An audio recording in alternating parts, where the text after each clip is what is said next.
Hey, I'd like to welcome you to another episode of Money Matters Top Tips for Success, where each and every day I bring on new business owners, entrepreneurs, and executives and have them share their top tips for success with you. My name is Adam Torres. You can follow me on Instagram at AskAdamTorres. Keep up with my book releases, book tour schedule, signings, all that other good stuff. Always love to connect with you there. And as always, if you'd like to apply to become a co-author of one of my upcoming books, just head on over to the website, moneymatterstoptips.com, and click on Become an Author to apply. All right, so today is a very special Reunion 2020 episode. What is that? That's when I bring on a guest that I had on in the past, and I liked him so much I had to bring him on back. So today's guest is Guita Sharifi, who is CFO over at Learn4Life Network. Guita, welcome back to the show. Thank you, Adam. I'm so happy to be on your show.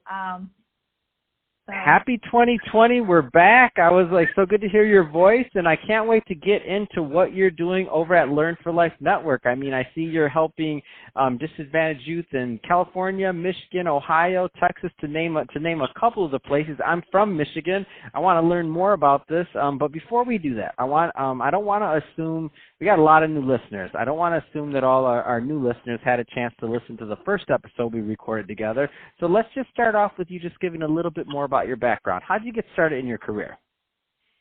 Sure. I started in a for-profit a long time ago, and I transitioned very quickly to a nonprofit. So I've been working as a CFO in a nonprofit environment for the past 17 years, and every single nonprofit that I worked for had to be very close to my heart, and it had to be related to something that I had high interest in.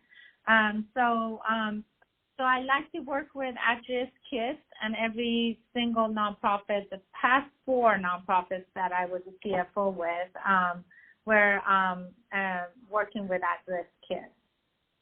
So, and wow, I that's am awesome. here now, Learn4Life. And that's that's a great transition. Let's just get right into it. So first, congratulations. I know that last time we talked, you were doing something, you were with another company, and now you transitioned, and I'm excited to get into this Learn4Life network. So first, just give us an overview about what's going on over at Learn4Life. Sure. Learn4Life, first of all, I must say, Learn4Life is a trademark. So we trademarked all of the charter schools, so they follow the same type of curriculum and vision, basically. The company that I'm working with, the name is actually Lifelong Learning Administration Corp. that manages the whole Learn4Life network. So Learn4Life network budget is around $350 million, and we're all over California and nation. And nationally, we're recognized in a couple of states, and we're expanding in more states. Right now, we have a couple of schools in Michigan and Ohio, and pursuing other states. So Learn4Life is a network of nonprofit public schools, and they provide students with personalized training and learning, career training, and life skills. And each school is actually controlled locally by their own board of directors, and they're authorized by that district, the school district. They're considered a government entity. And what that gives freedom to the students to be pretty flexible and have a one-on-one attention with their teachers and succeed through this personalized focus. So what are some of the common, I don't want to assume that everybody knows what some of these disadvantaged areas are. So what are the reasons for them? So what are some of the common things that Learn4Life network helps in these disadvantaged areas? Like, what are some of the core things that they're helping to fill the gap for in terms of education? Yeah, sure. So we basically use a trauma-informed type of learning. So we learn about everything that goes around the person's life, basically, and why that has made them at risk. So we have several types of programs that we run through these charter schools that are, for example, we have a WIOA program. This is for the students up to 24 years of age that they learn workforce innovation. You know, they learn how to work and also educate themselves and pass the 12th grade. They are older, so they're not going to a regular high school. They can take these courses online. We have a HOPE program. The HOPE program, for example, allows, it helps parenting teams. You know, they could have a child, and that child can go with them to the class, and they can continue their schooling. There are, as I mentioned, a lot of career and technical education. So we partner with a lot of organizations like Microsoft and other tech companies that they provide certificates to these kids. So a lot of these kids, after they finish school, 12th grade, they might not go to college. So we want to equip them with some work experience so they can easily get a job as they enter workforce, and they're not actually end up homeless, right? Yeah, no, it's a big deal, and I happen to know quite a bit about this type of scenario just because my mother, she worked for a similar organization with that did a lot in terms of charter schools, and she was a family advocate for them for years. I mean, she retired from there.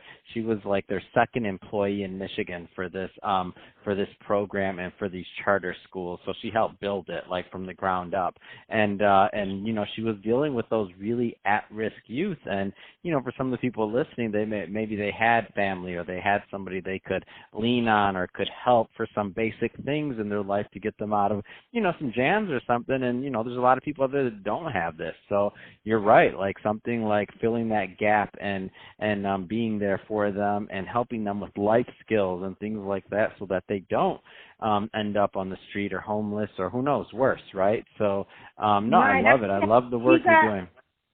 Correct. I mean, these are kids that they come from poverty, abusive parents, and they might be on a path to prison. So we call them at risk, and I actually call them historically at risk because I believe when they come through our program, they're no longer at risk because they have someone that can hold their hand. So yeah, they do good work. That's amazing. So, Guita, how, if somebody wants to learn more about the Learn4Life Network or about the work and to get involved, or what's the best way for them to do that? Yeah, I mean, they can go on our website as learn4life.org, or they can call 877-360-LEARN. They can chat or talk to someone and learn more about the program. In California, we have over 70 school sites, about 22 charter schools. And out of state, we have several as well. So we're highly and strategically located in California, especially at the areas where these kids are. So they can find out where they can best fit them, basically, if they can call the number. That's awesome. Well, Guita, it's been awesome catching up with you, and I can talk to you all day long, but we're just about out of time here. Well, and I'm really excited to hear about all the new work you're doing and what you're doing over at Learn4Life Network. It's awesome stuff there. And to the audience, as always, thank you for tuning in. Hope you got a lot of value out of this. If you did, don't forget to subscribe to the podcast. Leave me a review. If you're watching this on the YouTube channel, don't forget, leave us some comments on Money Matters Top Tips is the channel. And Guita, thanks again for coming on the show. It's nice to catch up. Thank you so much. Thank you, Adam. Thank you. Bye-bye.